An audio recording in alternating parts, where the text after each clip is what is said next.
irmãos, a paz do Senhor, Deus abençoe a sua vida. Vamos lá para o nosso estudo de número 13 e vamos estar meditando aqui Romanos capítulo 8, do versículo 18 até o versículo 39, para finalizar aqui o capítulo 8.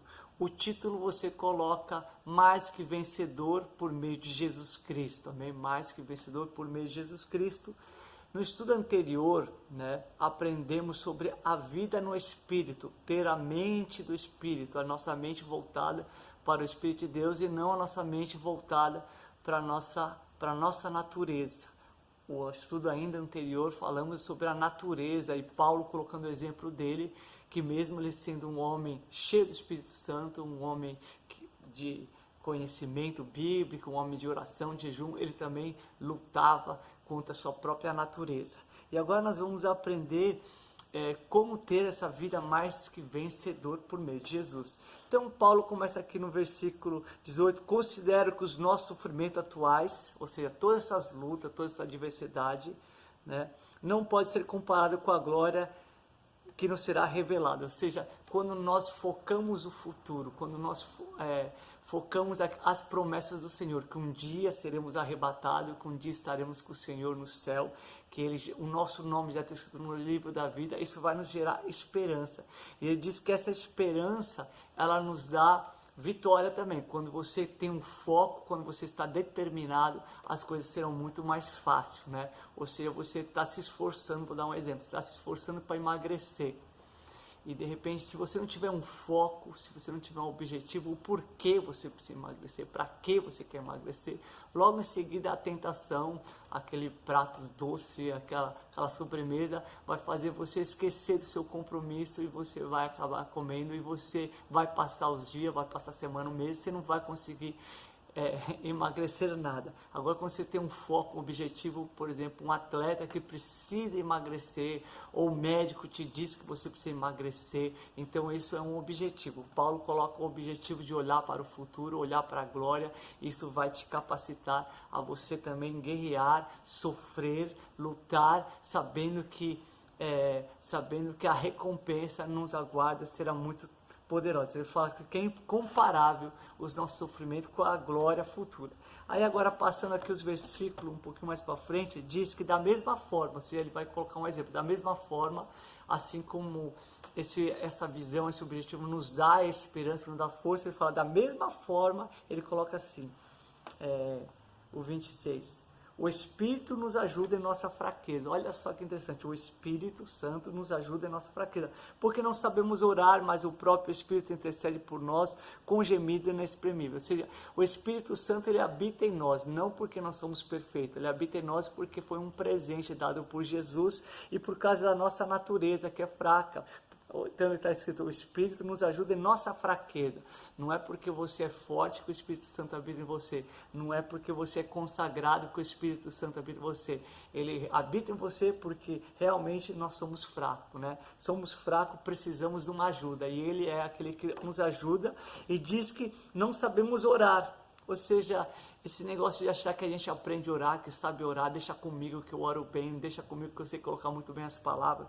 Às vezes a gente está indo para a nossa própria natureza, que pensa que sabe orar, que aprendeu a orar. Realmente não sabemos orar. Às vezes uma pessoa nova convertida tem aquela dificuldade de orar em público, fica acanhada, fica com medo, fala, eu não sei orar. Realmente, de fato, ninguém sabe orar. Quando oramos da boca para fora, não chega no céu. Mas quando pedimos a graça do Espírito Santo, Ele nos auxilia em nossa oração e Ele intercede por nós. Diz assim, ou seja, olha quem intercede por nós, o próprio Espírito de Deus, Ele que nos leva ao arrependimento. Quando vamos começar a orar, Ele nos lembra que temos uma ofensa com alguém, Ele nos lembra que talvez vimos algo que não deveríamos ver, e a nossa oração já começa por aquele motivo. Senhor, me perdoa porque errei, Pai, me perdoa porque eu estava irado. Ou seja, é o Espírito Santo que conduz a nossa oração.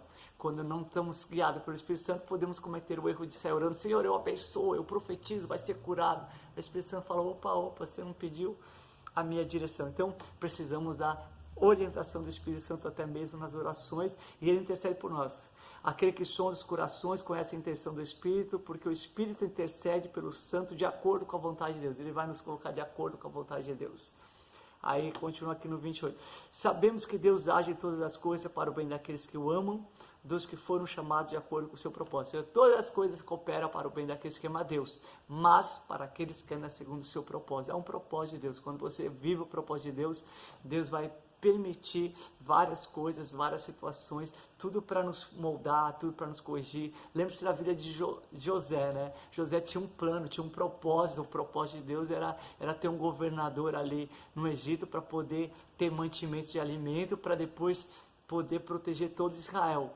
E o propósito foi usar José, mas por aquele propósito, cada luta, cada adversidade, e Deus fez tudo contribuir para o propósito de Deus ser realizado. Ou seja, independente da luta, Deus vai nos dar vitória. E aí agora ele coloca aqui no versículo 28 até o versículo 39 sobre a nossa vitória, sobre qualquer situação. Então diz assim: que diremos? Não, vou ler o versículo 29, que é muito importante. Ele faz: pois aquele que de antemão conheceu também os predestinou para sermos conforme a sua imagem. Esse é o propósito de Deus é esse, nos tornar conforme a sua imagem. Ou seja, Jesus é vencedor, nós somos vencedor. Jesus tinha intimidade com o Pai, nós temos intimidade com o Pai. Jesus se movia através da unção do Espírito Santo. É assim que Deus espera que nós nos movamos. Aí no versículo 31, que diremos, pois, diante dessas coisas? Se Deus é com nós, quem será contra nós? Ou seja, ele estabelece, Paulo fala assim: se Deus é por nós, quem será contra nós? E ele vai dar uma lista de coisas que se levantaram contra ele, que se levantam contra as nossas vidas. Então pode se levantar Satanás, pode se levantar seus demônios, pode se levantar perseguição, fome, nudez, perigo, espada, presente, futuro, anjos, demônios. Ele fala uma lista de coisas, mas ele diz que nada disso pode nos separar do amor de Deus. Aí ele coloca aqui: aquele que não poupou seu único filho. Olha que interessante, Deus é um Deus de amor, não poupou seu único filho, antes o entregou por nós, como não nos dará juntamente com ele e de graça todas essas coisas? A vitória. Ele vai nos recompensar, ele vai nos ajudar, porque ele deu seu filho. Jesus morreu na cruz para nos salvar, para nos separar, para nos tornar seus filhos. Agora Deus vai te deixar na mão? De maneira alguma, né? Quem fará alguma acusação contra os escolhidos de Deus? Você é escolhido de Deus, e saiba que ele veio escolher os que se perderam. Deus veio escolher os inferiores, Deus veio escolher os que ninguém dá valor, Deus veio escolher os pecadores. Então fomos escolhidos, isso é pura graça, bem, ele nos escolheu. E aí ele diz assim: quem fará alguma acusação? Satanás é o acusador. Agora está falando, ele pode acusar os filhos de Deus? Não, não pode acusar. É Deus que os justifica. Ou seja, ele vai nos acusar. Deus fala: meu filho morreu na cruz por amor a ele. Ele foi justificado porque eu perdoei os seus erros, os seus pecados. Isso é tremendo. Quem os condenará? Lembre-se daquela mulher que foi levada em adultério até Jesus. Um monte de fariseu, um monte de doutor da lei, escriba, com pedras para apedrejar aquela mulher, porque a lei de Moisés dizia que ela deveria ser apedrejada, mas Jesus disse que não tem pecado, joga a primeira pedra. Foi saindo cada um por vez, indo embora. Daqui a pouco Jesus perguntou isso: alguém te condenou? Aí Jesus olha para ela e fala: eu também não te condeno, vai e não peques mais. Ou seja, quem os condenará? Foi Cristo Jesus que morreu, e mais, que ressuscitou, está à direita de Deus. Ou seja, ele morreu, ressuscitou, está à direita de Deus, mas olha aqui, e mais, também intercede por nós. Ou seja, olha a intercessão, olha o favor, olha a graça, olha esse amor de Deus. Além de morrer, além de ressuscitar, além de agora estar sentado à direita de Deus Pai, ainda intercede pelas nossas vidas. Ele não estou falando que ele torce para a sua vida dar certo, não estou falando que ele fala assim: vai dar certo, não. Ele intercede pela sua vida, ele te abençoa, ele envia os anjos para te guardar, para te livrar, para te proteger, ele abre porta, ele liberta. Lembra-se Pedro naquela cadeia, ia ser morto, de repente Jesus envia o seu anjo para o anjo resgatar ele daquela cadeia. Pedro nem sabia que aquilo estava acontecendo de fato, só caiu em si quando estava lá do lado de fora. Ou seja, é Deus que age a nosso favor, a intercessão de Jesus Cristo pelas nossas vidas. Os homens podem falhar, amém? Mas Jesus nunca vai falhar, ele sempre intercede por nós. Quem nos separará do amor de Cristo? Será tribulação, angústia, perseguição, fome, nudez, perigo, espada? Como está escrito, por amor de ti, enfrentamos a morte todos os dias, somos considerados como ovelha, destinada ao matador. Mas em todas essas coisas somos mais que vencedores por meio daquele que primeiro nos amou. Ou seja, nada pode nos separar do amor de Deus. Tudo pode se levantar, então pode vir. Há pessoas que falam, me afastei, me decepcionei, me afastei, muita luta, me afastei. Ele não estava em Cristo. Ele não conheceu a Cristo. Porque quem está em Cristo, nada disso pode nos separar. E somos mais que vencedores em todas as coisas. Somos mais que vencedores, não pela nossa capacidade, mas somos mais que vencedores por meio daquele que primeiro nos amou. Ele nos amou primeiro.